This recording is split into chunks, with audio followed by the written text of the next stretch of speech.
Bonjour à tous et bienvenue sur le Neuropsychovlog pour un épisode effrayant. Attends, tu te mets au chapeau toi aussi? Oh, en plus t'es pas effrayant, t'es juste ridicule. Oh non, je suis très bien. En plus, tout à l'heure tu m'as dit que je faisais peur. Non, non. Tout à l'heure j'ai dit que ce qui faisait peur c'est que t'aies eu ton diplôme quand on entend toutes les conneries que tu racontes. Ouais, je fais quand même peur, c'est ça qui compte. Ça vaut le coup pour un épisode d'Halloween. Oui, en même temps, effectivement, pour un épisode d'Halloween, ça vaut le coup. Donc bonjour à tous et bienvenue sur le Neuropsychovlog. Comme vous l'avez compris, aujourd'hui, épisode spécial Halloween, on va parler de la peur et pourquoi la peur, c'est super bien. Tu m'arrêtes si je me trompe, mais il me semble quand même que la peur, c'est plutôt une émotion négative. Attends, t'es là toi aussi? Oh, ça ressemble déjà plus à rien cette vidéo.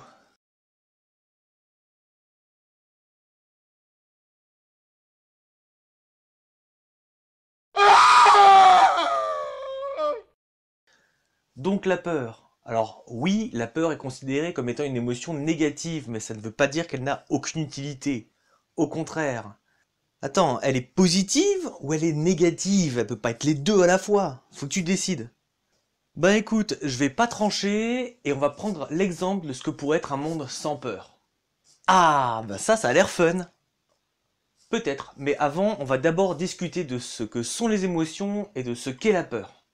Ah, ça a l'air quand même moins fun. Étymologiquement, le mot émotion vient du mot mouvement. D'ailleurs, si on reprend la littérature classique, on parle de mouvement de l'âme pour parler des émotions. Mais avec le développement de la psychologie cognitive et des neurosciences, les émotions sont devenues un sujet d'étude scientifique. Et le principal chercheur qui a initié l'étude des émotions, c'est Paul Ekman. Dans les années 80, Paul Ekman a proposé l'existence de 6 émotions primaires humaines présentes dans toutes les cultures et mobilisant les mêmes mécanismes physiologiques chez tous les humains. Ces 6 émotions primaires sont la joie, la tristesse, la colère, le dégoût, la peur et la surprise, qui n'étaient pas dans le film de manière assez surprenante.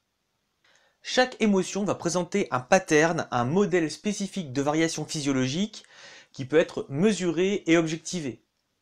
Parmi ces mesures, on va retrouver la dilatation du diamètre pupillaire, le rythme cardiaque, le rythme respiratoire, la conductance électrodermale, les mimiques faciales, c'est-à-dire les contractions des zygomatiques et des corrugateurs, etc., etc. L'intérêt dans ce modèle, c'est qu'on peut détecter exactement quelle émotion est en train de vivre la personne de manière objective, indépendamment de son ressenti subjectif. De plus, le ressenti de chaque émotion va déclencher l'activation d'un réseau cérébral très spécifique. Alors je ne vais pas détailler tous les réseaux cérébraux pour les 6 émotions primaires, aujourd'hui c'est Halloween, on va se focaliser sur la peur. Attends, moi là j'ai des chercheurs qui disent que les émotions elles sont pas si universelles que ça. On a trouvé des cultures où il y a des gens qui savent pas faire la distinction entre 2 ou 3 émotions. Oui, c'est vrai, il faut être précis. Les travaux d'Ekman, depuis leur première publication en 1972, ont été régulièrement remis en cause. Mais sa vision des émotions reste encore prédominante dans les neurosciences et c'est pour ça que c'est celle-là que je présente aujourd'hui. Puisque nous parlons de la peur, la première question à se poser c'est à quoi elle sert? En effet, comme chaque mécanisme cognitif, chacune de nos caractéristiques corporelles ou nos émotions ont été favorisées au fur et à mesure du temps de notre évolution par la sélection naturelle. L'intérêt de la peur est assez évident. Elle nous permet de détecter un danger et de l'éviter. C'est donc une émotion extrêmement positive. Oui, ou alors on est paralysé par la peur et on ne peut pas éviter le danger, qu'on aurait pu éviter si on n'avait pas eu peur. Donc c'est peut-être aussi une émotion très négative. Ah mais c'est pour ça? Quand je suis stressé, en fait, j'ai peur. Non, quand tu es stressé, tu n'as pas peur, tu es anxieux. La peur et l'anxiété, c'est des choses différentes, mais on n'a pas le temps d'en parler aujourd'hui. Mais il y aura peut-être une vidéo dessus. Bref, la peur, c'est une émotion qui va mobiliser certaines structures très spécifiques du cerveau, et en particulier une structure qu'on appelle l'amygdale. L'amygdale, c'est un petit noyau qu'on trouve au niveau des lobes temporaux, juste au bout de l'hippocampe. L'hippocampe, c'est une structure dont on a déjà parlé, qui est extrêmement importante pour la mémoire. D'ailleurs, le lien entre la peur et la mémoire, ou les émotions et la mémoire, est extrêmement fort et peut se comprendre quand on regarde l'architecture du cerveau. Le système responsable de la gestion de la peur, l'amygdale, est très connecté au système responsable de la mémoire, l'hippocampe. Ça paraît assez cohérent, il est très important pour la survie d'un individu qu'il soit parfaitement capable de se rappeler des situations où il a été effrayé, où il a détecté un danger, de manière à pouvoir les éviter plus facilement et plus systématiquement. Alors le rôle de l'amygdale dans la peur a été théorisé entre autres par Joseph Ledoux dans son modèle de 2005 dans lequel il postule l'existence de deux voies pour la peur. La première voie postulée par Joseph Ledoux dans son modèle de 2005, c'est la voie rapide.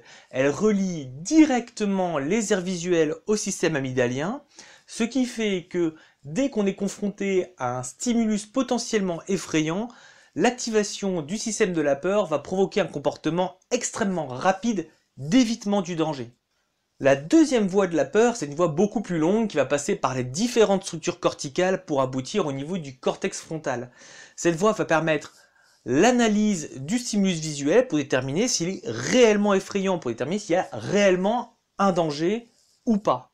Si le danger est confirmé, dans ce cas-là, l'activation du système amygdalien est renforcée et la connexion entre le système visuel lors de la présentation de ce stimulus et le système amygdalien est renforcée. Si au contraire le danger est estimé comme inexistant, dans ce cas-là, la connexion entre les aires visuelles et le système amygdalien pour ce stimulus va être plutôt affaiblie. Attends, je suis désolé, mais ici j'ai des gens qui m'écrivent que l'hyperactivation de l'amygdale ça fait dysfonctionner l'hippocampe. Donc en fait, la peur ça favorise pas la mémorisation. Bon, tu veux un exemple? On va prendre un exemple. On va décrire le cas d'une personne qui ne ressent pas la peur. Il y avait un homme qui s'appelait Davy. Il était né dans le Tennessee. Si courageux que quand il était petit, il tua un ours du premier coup de fusil. Davy, belle et croquette, l'homme qui n'a jamais peur. Il n'a jamais peur. Dites-moi que ça n'a pas eu lieu. En 2011, un article a été publié dans la revue scientifique Current Biology à propos du cas d'une patiente SM. Cette vidéo sur la peur devient vraiment effrayante. En 2011, donc, un article est publié sur le cas d'une patiente alors âgée de 44 ans, surnommée SM, qui présente une pathologie très particulière, une calcification des deux amygdales. En 2011, donc, une équipe à laquelle participe le chercheur Antonio Damasio, dont j'ai déjà parlé dans ma précédente vidéo, publie l'article suivant « The Human Amygdala on the Induction and Experience of Fear ». Dans cet article, il complète la présentation du cas d'une femme d'une quarantaine d'années, SM, qui avait déjà fait l'objet de plusieurs publications scientifiques qui avaient mis en évidence son incapacité à reconnaître la peur sur un visage. Cependant, les premières études avec SM avaient lieu en laboratoire et Antonio Damasio et son équipe avaient envie de proposer une exploration plus écologique, c'est-à-dire dans la vie réelle. Des premiers entretiens ont eu lieu avec la patiente. On lui a demandé entre autres ce qu'elle aimait et ce qu'elle n'aimait pas. Et parmi les choses qu'elle n'aimait pas, elle a bien insisté sur le fait qu'elle détestait les araignées et qu'elle détestait les serpents. Comme les scientifiques sont des gens curieux et souvent assez blagueurs, ils décident de l'emmener dans une animalerie spécialisée dans les reptiles et les insectes. On présente à la patiente SM des araignées, des serpents, en lui disant qu'elle peut les toucher, les manipuler. Ce qu'elle va faire d'ailleurs, elle va caresser les serpents, jouer avec les araignées, jusqu'au moment où le vendeur l'arrête, parce qu'elle s'apprête à aller chercher des serpents qui sont beaucoup trop dangereux pour être manipulés. Et le vendeur insiste d'ailleurs. Pourquoi? Parce que SM veut absolument caresser aussi ces serpents. Elle était extrêmement curieuse, mais pas du tout effrayée. On a ensuite demandé à la patiente d'estimer à quel point elle avait eu peur dans cette situation. Sur une échelle de 0, pas peur du tout, à 10, la peur extrême. Elle est jamais montée au-dessus de 2. Attends, c'est marrant ton truc, mais en fait, on lui donne des serpents pas dangereux dans les mains, et les serpents dangereux, on l'empêche de s'y approcher, où il y a une protection.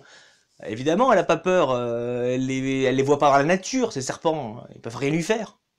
Ça, c'est une excellente remarque. D'ailleurs, les chercheurs se la sont faites aussi, et en creusant dans la biographie de SM, ils ont constaté que c'est un comportement de curiosité qu'elle avait aussi dans la nature face à des serpents en liberté. Bon, les chercheurs ont proposé une deuxième tentative d'induire la peur chez SM, ils l'ont emmenée dans une maison hantée. Cette histoire est d'ailleurs assez marrante. SM arrive devant la maison hantée en même temps qu'un groupe de 5 autres femmes étrangères. Et la visite va donc se faire pour tout le groupe de 6. C'est une bonne coïncidence pour les chercheurs. Ils vont avoir 5 sujets témoins, ils vont pouvoir constater est-ce que ces sujets témoins ressentent la peur, manifestent la peur, et est-ce que SM manifeste la même chose. Je mets fin tout de suite au suspense, 6 personnes ont eu peur dans la maison hantée. Mais pas SM. Attends, je comprends pas, il y a 5 touristes étrangers, plus SM, ils sont 6. Tu nous dis que SM a pas peur, mais que 6 personnes ont peur. Qui a eu peur? Oui, pardon, j'aurais dû préciser. Les 5 touristes ont eu peur, et un des monstres de la maison hantée a eu peur. En fait, SM était tellement amusée, tellement intéressée, qu'elle s'est approchée des monstres pour les embêter, et un des acteurs dans le costume a été effrayé par ce comportement inhabituel. Bon. A priori, en 2 tentatives, on n'a pas réussi à induire un sentiment de peur chez SM. Mais peut-être que dans sa vie, elle a jamais eu besoin d'avoir peur. Peut-être qu'elle a eu une vie parfaite, on ne sait pas. Là encore, pas de surprise. SM a eu une vie extrêmement violente. Si elle n'a pas commis de crime, elle-même, elle a été de très nombreuses fois victime de violences et d'agressions. Elle a eu un pistolet sur la tempe, elle a eu plusieurs couteaux sous la gorge, elle a été attaquée plusieurs fois dans la rue, elle a failli être tuée lors d'un épisode de violence domestique. Elle a été confrontée à la violence toute sa vie. Une des explications qu'on peut proposer à cette propension à être victime d'actes de violence, c'est que justement, le fait que SM ne ressente pas la peur, n'expérimente pas l'émotion peur, fait qu'elle ne peut pas détecter efficacement quand un danger va survenir, et donc elle ne peut pas l'éviter efficacement. Donc, le fait de ressentir la peur, c'est quelque chose d'extrêmement positif. Attends, tu passerais pas quelque chose sous silence pour le coup? Si. Je suis obligé d'être un petit peu honnête et dire qu'il y a une conséquence extrêmement positive au fait que SM ne ressente pas la peur. Elle est immunisée au stress post-traumatique. Eh ouais, quand on lui demande un petit peu de se rappeler des événements traumatiques qu'elle a vécus, elle dit ressentir une grande colère et jamais de la peur. Même chose, elle ne présente aucun symptôme de stress post-traumatique. On ne peut pas généraliser sur le cas d'une seule patiente, mais on sait également que les études qui ont été menées chez les soldats revenant d'Irak souffrant de lésions des amygdales ne présentent pas ou significativement moins de stress post-traumatique que les autres soldats revenant du front et n'ayant pas ces lésions. Oui, donc un monde sans peur, c'est un monde sans traumatisme. La peur, c'est une émotion négative. Ouais, je sais pas si on peut vraiment conclure qu'une émotion est positive ou négative. Si elle a été sélectionnée, c'est qu'elle a un intérêt, elle permet la survie d'un individu, mais son absence n'implique pas forcément que des éléments péjoratifs. Voilà, cette vidéo est terminée, j'espère qu'elle vous aura intéressé. Alors je lui laisse volontairement une fin très ambiguë, parce que l'intérêt c'est pas de fournir une réponse définitive, mais au contraire de réfléchir sur la conception, sur la représentation qu'on a de nos émotions, et en particulier dans ce cas précis de la peur. Comme d'habitude, n'hésitez pas à commenter, n'hésitez pas à partager la vidéo sur les réseaux sociaux, n'hésitez pas non plus à vous abonner à la chaîne pour vous tenir au courant des actualités. Mettez un petit pouce en l'air si la vidéo vous a plu, mettez un petit pouce en bas si elle vous a plu, et moi je vous dis à très bientôt pour une prochaine vidéo.